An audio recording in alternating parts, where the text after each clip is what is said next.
assume a presidência do país até ao final do mandato. Ora, nessa circunstância, ele pode, já como Presidente da República, ir ao Parlamento e fazer a sua mensagem à nação. Mas não pode, por algum impedimento temporário, substituir o Presidente na apresentação da mensagem de Estado à nação. Não pode, porque não está dentro das atribuições que ele deve exercer quando está em substituição temporária do Presidente da República. Essa não está. Essa só é uma questão do Presidente da República. Daí que nós respeitamos, conhecemos humanamente o estado em que o Presidente esteve naquele dia, mas nunca merecia ir para o Parlamento o Vice-Presidente da República. Deveria, sim, aquela sessão ser adiada para uma ocasião em que poderíamos abrir a perspectiva do Presidente ir ao Parlamento para fazer a sua mensagem, não naquele momento, num outro momento, que é poder ser acordado com o Presidente da República, mas não exatamente substituído pelo Vice-Presidente. Repito, reconhecemos que todos somos humanos, ficamos doentes e, por isso, temos de respeitar exatamente aquele estado do Presidente, mas, do ponto de vista legal e constitucional, a substituição nunca deve ter sido operada. Certo. Então, informações que dão conta de que o receio do Presidente, alegadamente, por estar indisponível em termos de saúde, que o receio era que os deputados dos partidos políticos da oposição pudessem fazer um protesto contra ele. Isso é falso? Não, olha, eu vou lhe dizer com franqueza que nós, a casa, teríamos dado garantias de que não havia nenhuma situação anormal durante a presença do Presidente da República na Assembleia Nacional.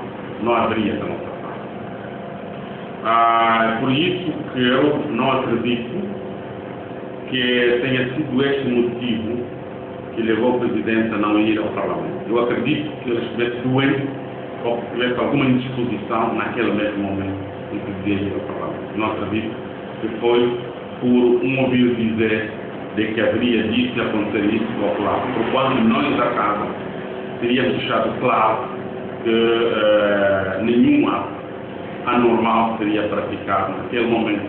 Nós iríamos ter uma cerimónia normal dentro daquilo que tinha sido programado e que tem sido a ida do Presidente ao Parlamento. Certo. Bem, muito obrigado, Sr. Deputado, por essas explicações. Se calhar agora vamos tentar mudar o nosso ângulo, olhando um pouco nos novos acontecimentos. Só a me referir à situação mais badalada na atualidade, do processo dos 15 jovens detidos e as outras duas que estão a esperar em liberdade. Como é que a casa está acompanhando este processo? Bom, deixa-me associar também a questão do Marcos Mavum. Sim, de Cabinda. E do advogado do tempo, que poderá ser julgado a qualquer momento também. Para lhe dizer com franqueza, e esses atos que estão a acontecer acabaram de provar mais do que nunca que nós temos apenas uma democracia utilitarista, ou seja, uma democracia que legitima apenas o poder político legítimo, uma democracia que dá a conhecer ao mundo que nós realizamos eleições gerais periódicas, mas não uma verdadeira democracia em que há pleno exercício dos direitos por parte dos cidadãos. Não existe. Tudo isso que estamos a assistir é uma maquinação, uma manipulação para limitar o exercício dos direitos por parte dos cidadãos. E nós não podemos olhar para isso como uma questão normal, não. Essa é uma questão normal uma questão anormal de um verdadeiro Estado democrático. Quero olhar aqui e ajudar as pessoas a refrescarem as suas memórias a quando da realização no Brasil das manifestações que exigiam a saída da presidente Dilma. Aquelas manifestações foram convocadas com um objetivo único, de exigir que a presidente Dilma abandonasse o governo. Olha, e a presidente Dilma, quando apareceu em público para dizer alguma coisa sobre aquelas manifestações, reconheceu o valor da democracia e reconheceu as reivindicações dos seus cidadãos e apenas comprometeu-se que tudo faria para que as coisas fossem invertidas na perspectiva de pôr fim aos níveis altos de corrupção que eram invocados pelos manifestantes. Ora, em Angola não. Em Angola nem se faz a manifestação. Quem quiser fazer a manifestação é estruturado, é pontapeado, é agredido pelas forças policiais, é levado para a cadeia, é mandado, transportado para fora das cidades, abandonado em lugares isolados, ou seja, é violentado aqueles que quiserem realizar uma manifestação, um direito constitucional. E ainda em Angola estamos a discutir se, de fato, a manifestação tem que ser autorizada ou não autorizada. Ainda estamos a discutir o impossível. Quando a própria Constituição, que o partido da situação impôs ao país, é claro, uma manifestação não tem sequer condicionante de autorização. Ela pode ser realizada pelos seus promotores a qualquer tempo, desde que seja manifestação pacífica e ordeira. Agora, as manifestações violentas, essas sim, a polícia deve intervir para impedir que aconteça. Mas manifestação pacífica, essas devem ser autorizadas. Veja, por exemplo, nessa mesma questão que me coloco, dos difíceis 36 dias de greve de fome do lado do verão, que aconteceu no mundo todo. Manifestação em todo o mundo se manifestou contra o que chamaram de ditadura angolana. E todo mundo manifestou para exigir que os jovens 15 que estão ainda detidos sejam postos em liberdade. E os partidos políticos da oposição, nomeadamente a UNITA, a Casa CE, o PRS, a FNLA, o Bloco Democrático e o PDPA, através dos seus líderes, dos seus respectivos presidentes, emitiram ontem uma declaração política nesse sentido. No momento oportuno, no momento em que se achou necessário emitir a declaração, logo após o fim da greve de fome do jovem do Arquipeirão, para, em primeiro lugar, exigir a libertação imediata dos jovens. Porque continuamos a afirmar que esta prisão é ilegal. Mesmo do ponto de vista do direito, das leis em causa, esta prisão é a todos os títulos ilegal. Por quê? Porque o seu deputado sustenta a ilegalidade da prisão dos jovens? Não, o crime para o qual os jovens foram acusados e agora pronunciados não se enquadra aos fatos produzidos. Porque se um conjunto de cidadãos estavam numa escola, numa sala de aula, a fazer um estudo de uma determinada obra, avaliarem como é que os outros países têm promovido as suas democracias, não estou a ver que esses indivíduos teriam tentado organizar um golpe de Estado. O golpe de Estado é coisa muito séria. E não estou a ver que esses indivíduos teriam programado atentar contra a vida do Presidente da República. Eu não estou a ver que esses indivíduos tinham atos preparatórios atentores à vida do Presidente da República e às instituições públicas do Estado angolano. Não estou a ver isso. Ora, daí que é ilegal. E mais do que ilegal, é que o crime que eles próprios tipificaram permite a liberdade provisória. Por quê? A pena que esse crime estabelece, salvo erro, de 3 anos, pode ser substituída por multa. Ora, se pode ser substituída, quer dizer que esse tipo de moldura penal permite liberdade provisória. Por que não tem liberdade provisória? Por quê? Qual é o perigo que há? Se há muita gente que cometeram crimes mais graves do que este, que estão em liberdade provisória, por que esses jovens não podem ficar em liberdade provisória? E está aí exatamente o fundamento de uma prisão ilegal. E isso deixa entender claramente que o objetivo que há é de procurar evitar que este governo caia, porque a mobilização para que o governo caia é vista como um perigo para aqueles que querem manter o governo. Legitimamente, sim, mas também eles têm que reconhecer que legítimos cidadãos saiam à rua para pedir a destituição do Presidente da República. É legítimo. Olha, eu tenho dito sempre para as pessoas que a legitimidade de qualquer instituição pública, de qualquer órgão público, melhor dizendo, de qualquer órgão público, não se pode aferir apenas da forma da sua aquisição. Ela é aferida no modo como é exercido esse poder político. Se o poder político está a ser exercido não de acordo com a vontade daqueles que foram eleitos, esse poder é ilegítimo. E aqueles que o elegeram podem sair à rua e exigir a destituição até obrigar que ele saia. Porque o poder não está a ser exercido de forma legítima. Daí que a legitimidade do poder político deve ser vista em 2 ângulos diferentes. Deve ser vista numa perspectiva da sua aquisição, mas também do seu exercício. Quando o exercício não se coaduna, aquele poder político, aquele órgão do Estado é ilegítimo, claro. Então é isso que há. Já tem o direito de dizer este exercício é ilegítimo e que saia. Na democracia é assim, as pessoas têm a liberdade de dizer o que pensam. Ninguém pode evitar que as pessoas digam o que pensam. E aqueles jovens pensavam assim. Pensavam que os 36 anos de poder do Presidente da República é bastante. E eu tenho que dar lugar aos outros. Mas quem não diz isso? Todos os angolanos, na surdina. Senhor deputado,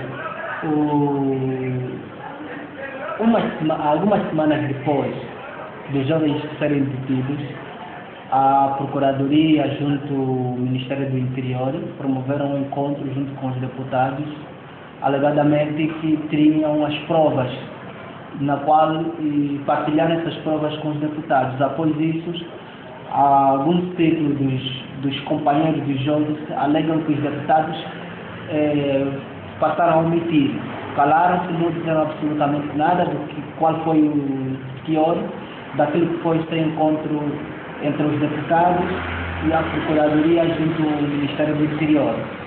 As provas que lhes foram apresentadas continuam a achar que não são suficientes para incriminar os jovens? Deixa-me só lhe dizer assim. Em primeiro lugar, a Procuradoria-Geral da República teria, na ocasião, um gravíssimo. Por quê?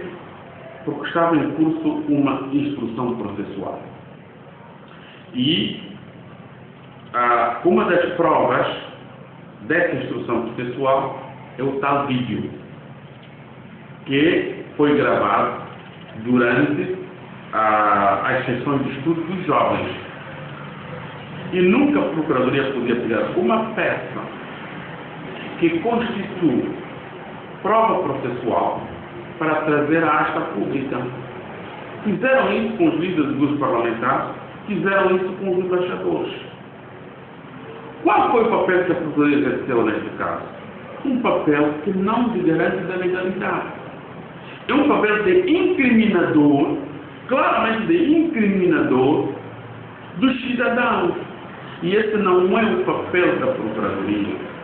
O papel da Procuradoria é assegurar a legalidade do Estado democrático e de direito. Ele, na qualidade de órgão competente para promover a investigação, dirigir a instrução processual, nunca pode pegar aspectos processuais e trazer à asta pública. Porque qual a tal festa? O tal vídeo foi apresentado aos líderes. E foi apresentado Mas é a única prova é a única prova evidente. Não mais outras. Não tinha prova. Esse é o vídeo que foi exibido. E este vídeo não é uma prova bastante insuficiente. Não diz claramente esse vídeo que eles estavam para programar um atentado contra este. Não! Era uma discussão entre os jovens de como podiam realizar as manifestações para terem sucesso. Não aquelas manifestações em que são de meia hora, currículos, pancadas, como podiam. E uma discussão entre eles. Logo, não estou a ver aquilo ser uma prova bastante para o crime que foram acusados de agora pronunciar. Não parece ser prova bastante. Ou seja, para mim, os jovens, infelizmente, foram julgados e condenados em esta pública com o suporte da Procuradoria-Geral da República. E a Procuradoria-Geral da República não agiu como um órgão que preside a instrução processual. Agiu como um órgão político. Significa a sentença já dos jovens antecipados? Claramente. O que a Procuradoria-Geral da República foi dizer que existia o crime, violando o princípio da inocência consagrado na Constituição. A Procuradoria tinha a convicção de que já havia o crime cometido pelos jovens e por isso não tinham de ser mantidos presos ou tinham de ser detidos. Olha, o julgamento já fez. O que vai acontecer na 14ª secção é apenas uma questão de cumprir formalidade. E deixa-me lhe dizer, vocês não estão a notar quais são os processos que a 14ª secção está a cuidar? A 14ª secção está a cuidar daqueles processos chamados polêmicos e que, de todos aqueles processos que foram para lá, as penas foram aplicadas por juízes foram pesadas. Aquela Procuradoria, aquele Tribunal, a 14ª secção, ainda não teve nenhuma absolvição e não aplicou uma pena branda. As penas são sempre pesadas. E olha, deixa eu só lhe dizer uma coisa. Esses jovens que estavam apenas a fazer um estudo para o exercício de direitos fundamentais estão detidos há mais de 4 meses. Mas o indivíduo que matou Gilberto Ganga, que cometeu um crime hediondo, disparando cobardemente contra um jovem que só tinha ido para colocar panfletos, exercendo um direito político, está posto em liberdade. A Casa Militar da Presidência da República fez tudo para que esse indivíduo não fosse e com mandato de captura. Esse tem mandato de captura desde o primeiro momento. Ora, por que esse indivíduo não é detido? E agora perguntou-me, por que não mandaram o processo dele para a 14ª secção e mandaram para a 8ª secção? Por quê? Se é um daqueles crimes hediondos e que exigiam um tratamento especializado na tal 14ª secção, por que não mandaram o processo para lá e tiveram que mandar para a 8ª secção? Ou seja, aqui está a ficar claro que o regime não é um regime democrático, é uma ditadura encapotada numa democracia utilitarista apenas que serve o interesse de algumas pessoas estrangeiras que aparecem em público para dizerem baboseiras. É inaceitável que alguns estrangeiros que não sentem o que nós sentimos ficam lá fora para dizer baboseiras, que isso aqui é um país democrático, que isso tem democracia e que isso é evoluído. Isso não está evoluído. Quem olha para isto fica triste olhar para um país que é um dos grandes produtores de petróleo na África subsaariana, mas hoje está com uma crise que você não imagina de onde sai essa crise. E não consegue justificar. Onde foram os valores dos vários orçamentos superavitados que nós tivemos? Ou seja, o diferencial do preço de barril de petróleo, quando o barril esteve a mais de $100, está aonde? Quem pode apresentar isso? Digam-me, terão-se aonde? E onde saiu esta crise? Por má gestão, por corrupção, por desvio de fundos públicos. É isso que significa esta crise, não significa outra coisa. Agora, relativamente aos jovens, nós também gostaríamos de deixar aqui um apelo. Se os jovens são detidos, aquele indivíduo que mateu Gilberto Ganga também devia estar detido imediatamente. Aliás, com o mandato de captura que não está a ser aplicado. não está a ser aplicado porque as autoridades não estão a ser deixadas aplicar. Aliás, lembro que o mandato teria sido levado à sua unidade e que os oficiais do tribunal que tinham ido com o mandado de captura foram lá escorraçados naquele momento. E ninguém fez absolutamente nada, apesar da nossa pressão e da pressão da família de Libertana que o isso possa sentir. Mas isso significa dizer que a Casa Sei não acredita num bom desfecho do processo de jogos? Não. Se de início já se tem o julgamento feito, imagina no final, apenas uma formalidade. E mais difícil que aparece agora, já estão a aparecer outro tipo de situações de fatos que estão a ser considerados como crime, que não foram no início levantados. Agora estão a ser levantados no tribunal, porque não vengo agora porque há uma falsidade, porque não há uma... É isso, afinal. É isso. Isso claramente é uma manipulação. Isso é com manipulações. As respostas sobre manipulações têm que ser dadas também na medida em que essas manipulações estão a ser feitas. Daí a declaração dos líderes dos partidos políticos da oposição. Com o condão que esta declaração tem, com o peso que esta declaração tem, que desperta a atenção dos angolanos e fundamentalmente mobiliza esforços no sentido de que os jovens sejam postos em liberdade e que haja mudança do papel dos órgãos do Estado para o fortalecimento da nossa democracia. Rapidamente, já que tocou nessa questão do vosso ex-militante, não é? O Herbert Nganga, muitos de nós desconhecemos até que pé está o processo. Não sei se poderia nos dar alguma novidade sobre o andamento do processo. Bom, relativamente ao que já mencionou, se há mais alguma novidade sobre aquilo que é o processo em si. O suposto homem que matou o jovem Nganga não está a ser detido. E essa diferença, em vez de mandar na 14ª sessão, foi mandado o processo na 8ª sessão. Como é que você está a ser visto o processo em si? Deixa-me dizer o seguinte. Começou o julgamento do assassino de Herbert Nganga e no primeiro dia da primeira sessão de julgamento, a defesa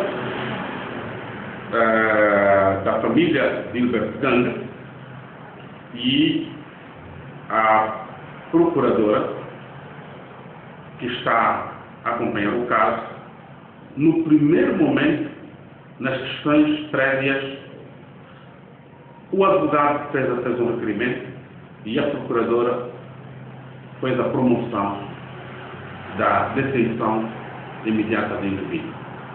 Mas, infelizmente, o juiz não anuiu, alegando que ele estava doente, quando não tinha provas evidentes da sua doença, não havia.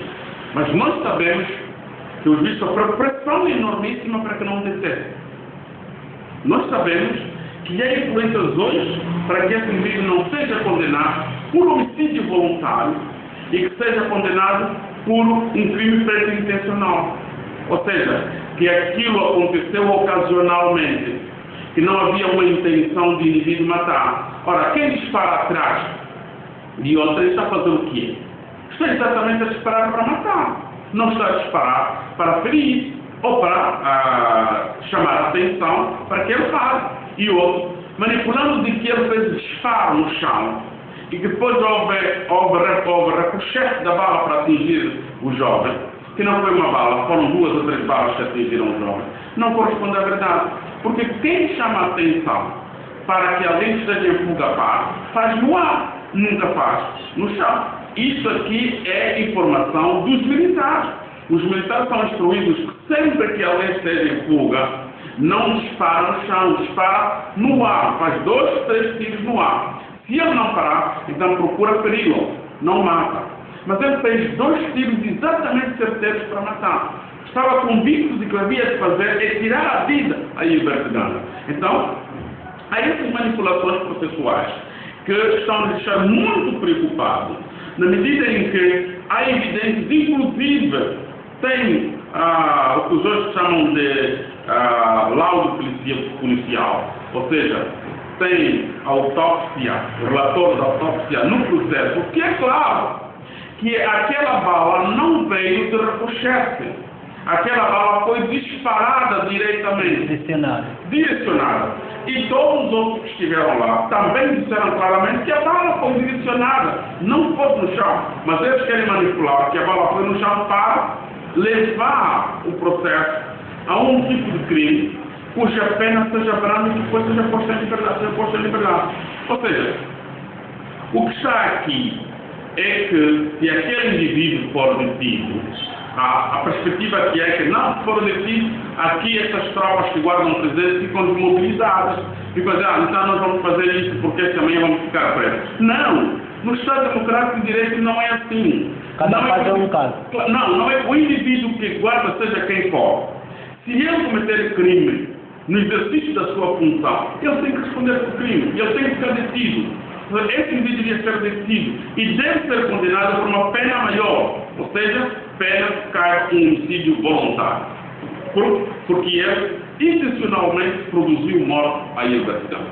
Entre estas e outras situações que têm notado no processo, também acreditam num desfechos não favoráveis? Nós estamos preocupados, ainda não acreditamos num desfecho desfavorável. Nós estamos preocupados que o andamento do processo não devia ser este, a começar já pela não detenção de indivíduos.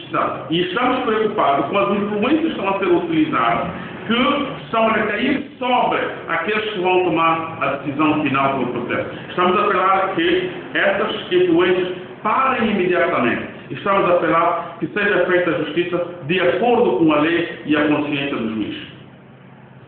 Vamos esperar todos que realmente o andamento seja favorável para amenizar a dor das famílias e, sobretudo, da Casa Ceia, na qualidade de ter visto um dos seus membros a perder de uma forma que deveria ser evitada.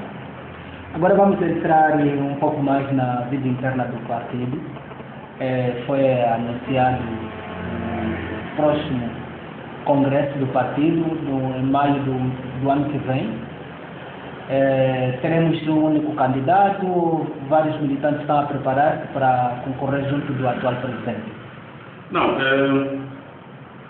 durante a conferência de imprensa foi apresentado todo um programa preparatório para a realização do segundo Congresso Ordinário da Câmara. Este relatório foi apresentado, este programa, digamos, melhor dizendo, foi apresentado em etapas. Haverá exatamente um momento de anúncio da apresentação das candidaturas. E provavelmente poderá ocorrer, aí talvez em abril do próximo ano, já o Congresso terá lugar na primeira quinzena de maio, salvo erro. Então, aqueles militantes que estiverem dentro dos requisitos que forem apresentados, irão, obviamente, apresentar as suas candidaturas. É prematuro agora fazermos avaliação ou quantificarmos os candidatos que irão aparecer, mas é seguro que o Presidente atual da Casa irá para a sua reeleição e seguramente, na minha perspectiva, será reeleito inequivocamente. Mas isso não pode desmotivar os potenciais candidatos, os militantes que queiram concorrer, que venham concorrer, porque é um espaço de exercício da cidadania e também de exercício da militância dentro da Casa Ceia. Certo.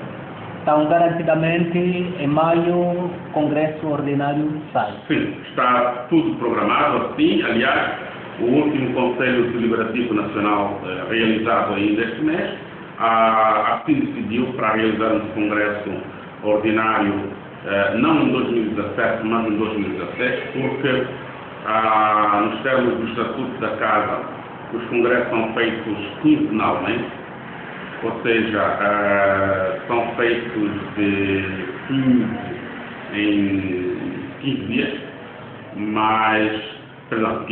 de 5 em 5 anos. 5 anos, sim. Perdão, de 5 em 5 anos, nós estamos de 5 em 5 anos, certo. Mas como